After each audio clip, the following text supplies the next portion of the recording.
தென்னாடுடைய சிவனை போற்றி, எந்நாட்டவர்க்கும் இறைவா போற்றி. ஜூன் மாத ராசி பலன் 2026. இந்த ஜூன் மாத கிரக நகர்வுகள். சனி பகவான் இருக்கக்கூடிய இடம் மீன ராசியில் ரேவதி நட்சத்திரம். குரு பகவான் புனர்பூச நட்சத்திரத்தில் தான் அவர் இருக்கிறார், 4ஆம் பாதத்தில் கடகராசியில் உச்ச குரு. அதே மாதிரி ரிஷபத்துக்கு செவ்வாய் பகவானும் இந்த 15 டேட்டுக்கு மேலே பயிற்சி ஆகிறார். அதே 15 டேட்டுக்கு மேலே மிதுன ராசிக்கு இந்த சூரிய பகவான் பயிற்சி ஆகிறார். அங்கே புதன் ஆட்சி பெற்றிருக்கக்கூடிய புதனோட இன்னொன்று சுக்கிரனும் அங்கே இருக்கிறார். கேது பகவான் சிம்ம ராசியிலையும் ராகு கும்பராசியில். இது இந்த மாத கிரக நகர்வுகள். பொதுவாகவே குரு பயிற்சியான உடனே ஒரு சில பேருக்கு பலன்களை கொடுக்கும், ஒரு சில பேருக்கு குரு பயிற்சியாகி ஒரு 15-20 நாள் கழித்து கொடுக்கும். அப்போ ஜூன் மாதத்தில் நம்ம குரு பகவானுடைய பயிற்சியோட பலன்கள் முழுமையாக எடுத்துக்கலாம். இந்த ஜூன் மாதத்தில் கிரக நகர்வுகளும் உங்களுக்கு நல்ல அமைப்பில் தான் இருக்குது, எதுவும் கெடுக்கிற அமைப்பில் இல்லை. என்னோட தாழ்மையான வேண்டுகோள் என்னன்னாக்கா, உங்களுக்கு என்ன தசை நடக்குது அப்படிங்கிறத கமெண்ட் செக்ஷனில் எனக்கு பதிவு பண்ணுங்கள். கும்பராசி ஜூன் மாத ராசி பலன். இந்த கும்பராசிக்கு ஜூன் மாதம் எப்படி இருக்கும்? ராசிக்கு 6ஆம் இடத்துல இந்த ஜூன் மாதத்தில் ஆரம்பத்திலே குரு வந்துட்டார். புனர்பூச நட்சத்திரம் அவர் இருக்கிறது. ராசிக்கு 2ல் சனி, அவர் இருக்கிறது ரேவதி நட்சத்திரம். ஏன்னா அந்த மாதம் ஃபுல்லாக அதில் தான் இருப்பார். ஜூலை மாதம் தான் வக்கரமாக வர்றாரு. இப்போ 4ஆம் இடத்துல செவ்வாய் பயிற்சி ஆகிடுவார். 5ஆம் இடத்துல சூரியன், புதன், சுக்கிரன், இது எல்லாமே அந்த மாதத்தில் இருக்குது. அது ஒரு 10 நாளைக்கு ஒரு முறை, 15 நாளைக்கு ஒரு முறை ஏதாவது ஒன்று மாறிக்கிட்டே இருக்கும். இதை விட தசா புத்தி, உங்களுக்கு என்ன தசை நடக்குதோ அந்த தசாநாதன் வலுவான அமைப்பில் இருந்தால் சுப பலன்கள். அந்த தசாநாதன் குருவுடைய பார்வையில் இருந்தால், இப்போ குரு பயிற்சிங்கிறது உங்களுக்கு சிறப்பாக இருக்கும். உங்கள் சுய ஜாதகத்தில் ஒரு தசை நடக்குதுன்னு வச்சுக்கலாம், அந்த தசை நடத்தக்கூடிய கிரகம் இப்போ குரு பார்வையில் இருக்கும். இப்போ பரவாயில்ல, உடனே எடுத்த உடனே ஒரு நல்லது நடக்க ஆரம்பிக்கும். அது குரு தசையாக இருந்தாலும் சரி, உங்கள் சுய ஜாதகத்தில் சுய ஜாதக குருவை கோச்சார குரு பார்த்தாலும் சரி, படிக்கிற காலகட்டத்தில் வருவீங்க.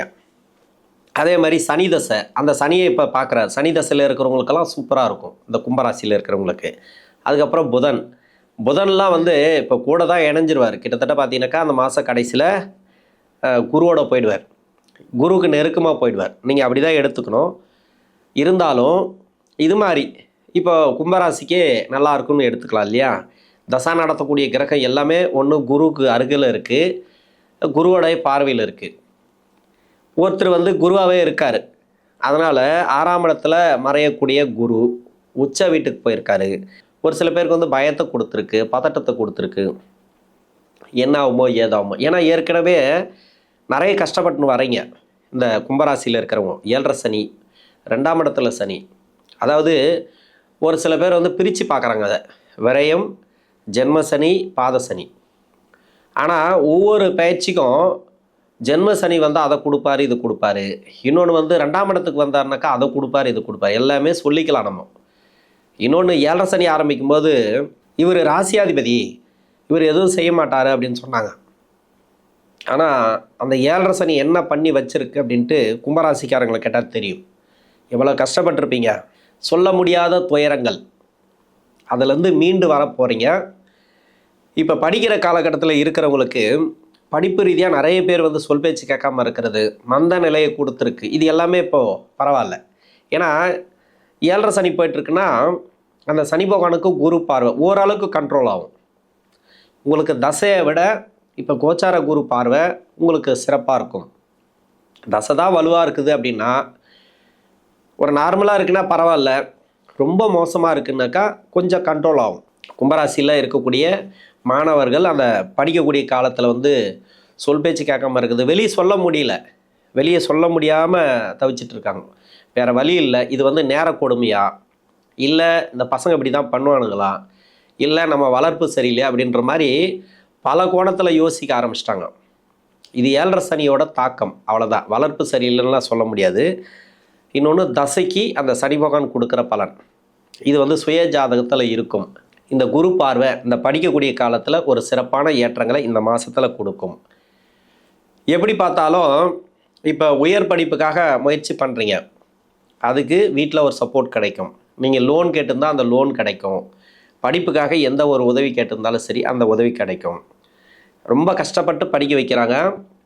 நிறைய பொருட்செலவு, பண செலவு, காலத்தை செலவு பண்ணி அவங்களே கஷ்டப்பட்டு படிக்க வைக்கிறாங்கனாக்கா அந்த படிப்பில் ரொம்ப கவனமாக படிக்கணும். எதிர்காலத்தில் அந்த படிப்புங்கிறது ரொம்ப ரொம்ப முக்கியமாக உதவும். உங்களுக்கு இதுதான் பேஸ்மெண்ட், ஃபுல் அண்ட் ஃபுல் காங்கிரீட்டுன்னு சொல்லுவாங்க இல்லையா, இது கரெக்டாக இருந்தால் மட்டும்தான் அந்த கட்டடம் ஸ்ட்ராங்காக இருக்கும். இல்லைன்னா எதிர்வரக்கூடிய புயலெல்லாம் இருக்குல்ல, அது கொஞ்சம் மோசமாக பண்ண ஆரம்பிக்கும். அந்த புயலில் சிக்காமல் இருக்கணும் அப்படின்னாக்கா அந்த பேஸ்மெண்ட் கரெக்டாக போட்டுங்க. ஏன்னா 7.5 சனி என்ன சொன்னாலும் உங்களுக்கு கஷ்டமாக தான் இருக்கும். ஏன்னா பெற்றோர்களோட பேச்சே கேட்க மாட்டீங்க, நம்ம பேச்சு எங்கே கேட்குறீங்க. அதனால் என்னோட இதுபடி நான் சொல்லிட்டேன். மற்றபடி குரு பார்வை உங்களுக்கு நல்லா இருக்கும். ஒரு ப்ளஸ்ஸு, ஒரு ஆண்டவனுடைய அருளாசி, குலதெய்வ அருளாசி. இன்னொன்று, ஏன்னா 2ஆம் இடத்துக்கு குரு பார்வை இருந்தாலே குலதெய்வ அருளாசி கன்ஃபார்மாக உண்டு. குலதெய்வ கோயிலுக்கு போயிட்டு வர்றது. இன்னொன்று பெரியவங்களோட அருளாசி, கடவுளுடைய அருளாசின்னு சொல்லலாம். இப்போ தான் கடவுளை கண் திறந்து பார்ப்பார் நம்மளை.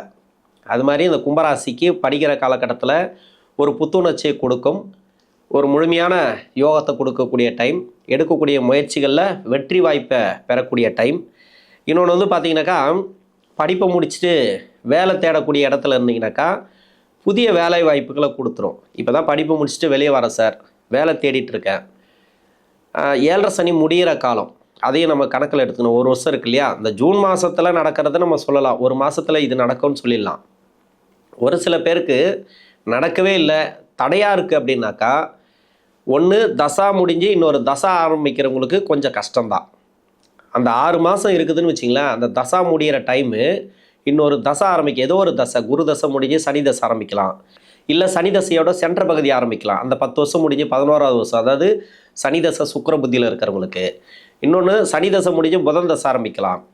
இது மாதிரி முடிகிற பகுதியில் இருக்கிறவங்களுக்கும் சென்ட்ரு பகுதியில் இருக்கிறவங்களுக்கும் கடைசி பகுதியில் இருக்கிறவங்களுக்கும், அதாவது கடைசி பகுதினா அது முடிஞ்சு இன்னொரு தசை ஆரம்பிக்கிறவங்களுக்கும் என்ன நடக்குதுன்னே புரியாது. கும்பராசியில் ஏற்கனவே தசை ஆரம்பித்து 2 வருஷம் ஆகிப்போச்சு, 5 வருஷம் ஆகிப்போச்சு, 6ஆவது வருஷம் 7ஆவது வருஷம் போயிட்டுருக்கு. கஷ்டப்பட்டுன்னு வருவீங்க, கஷ்டத்தில் இருக்கிறீங்க அப்படின்னாக்கா ஓரளவுக்கு ரிலீஃபு. நல்லா இருக்கிறீங்க அப்படின்னாக்கா நல்லா தான் இருக்கும், அது ஒன்றும் சுய ஜாதகம். இப்போ முடிய போகுது சார், இந்த தசை முடிய போகுது, 10 வருஷம் முடிஞ்சு 11ஆவது வருஷம் ஆரம்பிக்க போகுது சனி தசையில் இல்லை குரு தசையில், அதாவது சுக்கிர புத்தி, அதுதான் சென்ற பகுதி பிரிக்கும். இந்த குருவுக்கும் சனிக்கு எல்லாம் பார்த்தீங்கன்னாக்கா சுக்கிரன் தான் சென்ற பகுதியை பிரிப்பார். 10 வருஷத்துலேருந்து 11ஆவது வருஷம், இவருக்கு 10 வருஷத்துலேருந்து 11ஆவது வருஷம், பின்னாடி 9 வருஷம் சனிக்கு.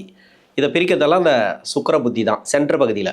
அது உங்கள் லக்னத்தை பொறுத்து, ஒரு சில பேருக்கு சுக்கிர புத்தியில் பிரிக்கும், ஒரு சில பேருக்கு சூரிய புத்தி ஆரம்பிக்கும்.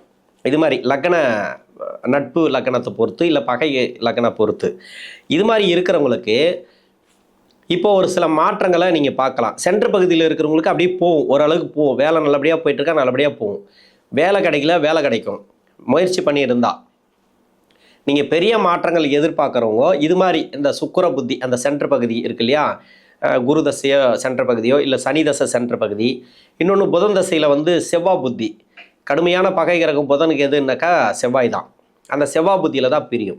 அந்த செவ்வாய் புத்தியில் இருக்கிறவங்களுக்கெல்லாம் நல்ல ஒரு மாற்றம் இப்போ பார்க்கலாம். குரு பயிற்சியாகி 1.5 மாதத்தில் ஒரு சில பலன்களை கொடுக்க ஆரம்பிப்பார், சுப பலன்களை. வேலையில் உயர் பதவி கேட்டிருந்தால் அந்த உயர் பதவி கிடைக்கும். இன்னொன்று இடமாற்றங்களுக்காக முயற்சி பண்ணால் இடமாற்றங்கள் கிடைக்கும். வேலையில் நெருக்கடி இருக்குது சார், அது தீருமானா இப்போ தீரும். மேலதிகாரி மாறுறதெல்லாம் ஒரு சில பேருக்கு நடக்கலாம். ரொம்ப தொல்லை பண்ணிட்டு இருந்த மேலதிகாரிலாம் இப்போ மாறுவாங்க, கண்டிப்பாக மாறுவாங்க. ஒரு சில பேருக்கு நல்லா போயிட்டுருக்கு, மேலதிகாரி மாறினாவே நீங்கள் உஷாராகிக்கணும். அடுத்து 1 வருஷம் 1.5 வருஷத்தில் ஏதோ வேலை பிரச்சனை வரப்போகுது அப்படிங்கிறது மட்டும். மேலதிகாரி மாறினாலோ அப்படி இல்லை இந்த கான்ட்ராக்ட் பேசிக்கில் மாறினாலோ, நீங்கள் கான்ட்ராக்ட் பேசிக்கில் மாறினா கூட பரவாயில்ல. இப்போ வெளிநாட்டில் இருக்கிறவங்க இல்லை இங்கே இருக்கிறவங்க கூட ஒரு டிபார்ட்மெண்ட் மாறுவாங்க. அந்த டிபார்ட்மெண்ட் மாறும்போது அது பரவாயில்ல, அது அடுத்து 1 வருஷம் 2 வருஷம் அந்த சாப்டர் முடிகிற வரைக்கும் இன்னொரு டிபார்ட்மெண்ட் மாற்றி விடுவாங்க. இது வேலையில் பிரச்சனை வராது. ஒரு மேலதிகாரி மாறுறாருன்னும் போதே நீங்கள் உஷாராக இருக்கணும். ஏன்னா டைம் மாறி இருக்குதுன்னு அர்த்தம். அந்த மேலதிகாரி மூலமாக கொஞ்சம் சிக்கல்லாம் வரும், அங்கே அனுசரித்து போகிறது நல்லது. இன்னொன்று திருமணம் ரீதியாக முயற்சி பண்ணிங்கன்னா அது திருமணம்லாம் நடக்கும். இது வந்து எல்லா தசைக்குமே பொதுவாக, நான் எல்லா தசைக்கும் தனித்தனியாக சொல்லுவேன். இது பொதுவாகவே சொல்லிடுறேன். திருமணத்துக்காக முயற்சி பண்ணுறீங்க, உங்களுக்கு வந்து விரயத்தை பார்க்குறா, 2ஆம் இடத்த குரு பார்க்குறாருனாக்கா சுப விரயங்களை கண்டிப்பாக கொடுக்கும். உங்கள் வீட்டில் வந்து உங்கள் வாரிசுகளுக்கு திருமணம் பண்ணணும் முயற்சி பண்ணுறீங்க, இப்போ சுப விரயம் கொடுக்கும். என்னதான் இருந்தாலும் பார்த்து பண்ணணும். முதல்ல உங்கள் சுய ஜாதகத்தை பார்த்துக்கிறது நல்லது. அவங்களுக்கு 7 சனி நடக்காமல் இருந்தால் நீங்கள் திருமணம் பண்ணுங்கள். உங்களுக்கு 7 சனி போயிட்டுருக்கு.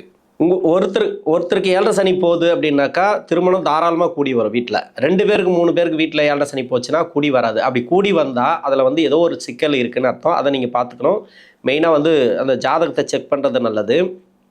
மற்றபடி புதன் தசையில் நிறைய பேர் கஷ்டப்பட்டுன்னு வராங்க. ஏன்னா புதன் தசை ஒரு சில பேருக்கு வந்து வக்கரமாக இருக்குது உங்கள் சுய ஜாதகத்தில்.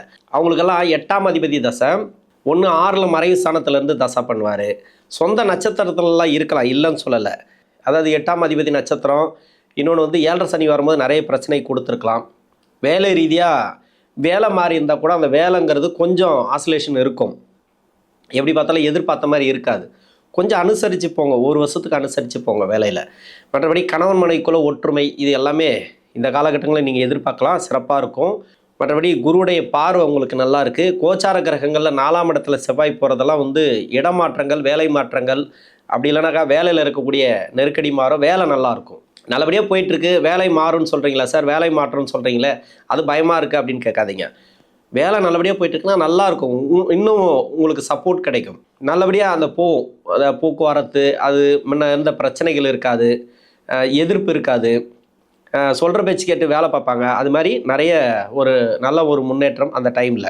இது மாதிரி பொருளாதார ரீதியாக நிறைய உங்களுக்கு நல்ல ஒரு மாற்றங்களை இந்த ஜூன் மாதத்தில் இந்த கிரக நகர்வுகள் கொடுக்கும் இந்த கும்பராசிக்கு. நன்றி.